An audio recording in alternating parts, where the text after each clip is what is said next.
We're back out here live at Arizona's Centennial Celebration. Governor Jan Brewer is on the stage right now here at the state capitol. And as we continue to instill in everybody at home the importance of this day, not only as Valentine's Day, but as the 100th birthday, we want to remind everybody that ABC 15 has partnered with Fry's Food and you at home, our community, to try and provide 100 tons of food for people who otherwise might not have any meals to eat. We're doing that through St. Mary's Food Bank, and all you simply need to do is make a donation or make a food donation at Fry's Food Stores. But as we draw attention to feeding our community, we also want to draw attention to a very special year at St. Mary's Food Bank. 45 years, in fact, providing meals for families who, quite frankly, may not otherwise have a meal to eat. Just 3 years ago, 1 in 5 children couldn't count on a regular meal. And sadly, now 1 in 4 children don't know where they're going to get their next meal.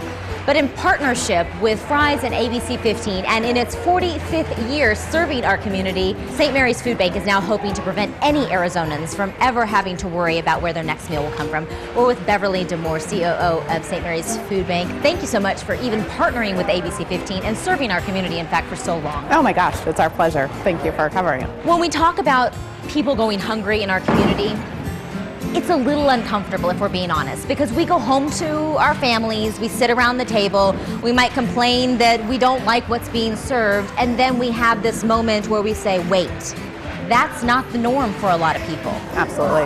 I think the one story, if you ask anybody on staff here, that really struck them, we had a family come for an emergency food box, which is they're making behind us, so you can kind of get a sense of the size and the product that's in it. The kids in that family were so hungry, they didn't even make it out of the parking lot, and they broke into the celery, and the kids were eating celery in the car. The need does not go away, and in fact, as we start heading into the summer months, we actually distribute more in the summer than we do during the holidays because kids are out of school, daycare is more expensive for kids, so it's tough. Within even the last 3 years, I think that there's probably been more of a social awareness about the fact that people that are hungry in our community aren't necessarily just people who don't have a roof over their head. Absolutely. I think at some point people have all thought about what they would do if they were in that situation.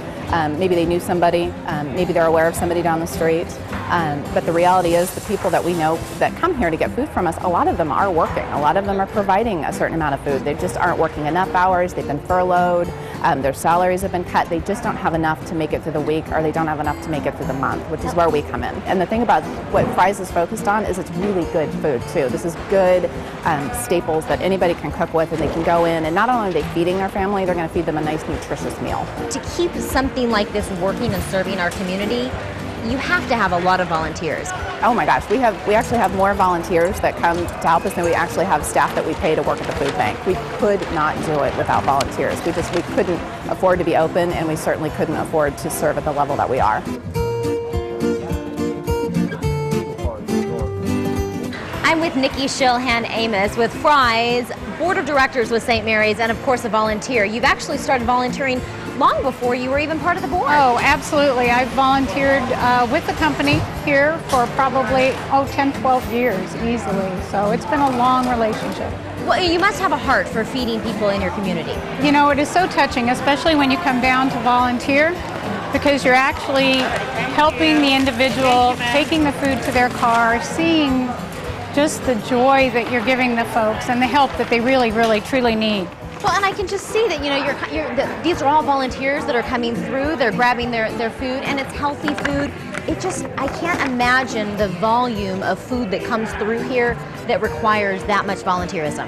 It is huge, and that's why we're doing this food drive, 100 tons in the month of February to help the Feeding America food banks in Arizona. And I think that when you're taking the cart out and you're helping someone load it in their car, and they're so thankful that they hug you, you know, or they have their small children and they're all so excited they're going through the bags to see what's in the bags. It just is such a worthwhile feeling.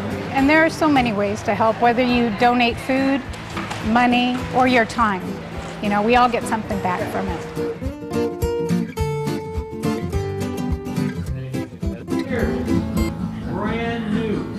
Well, if you listen behind me, we also want to tell you that the party continues here at the state capitol, and that's where we are this morning. You're listening to Dolan Ellis, the official state balladeer.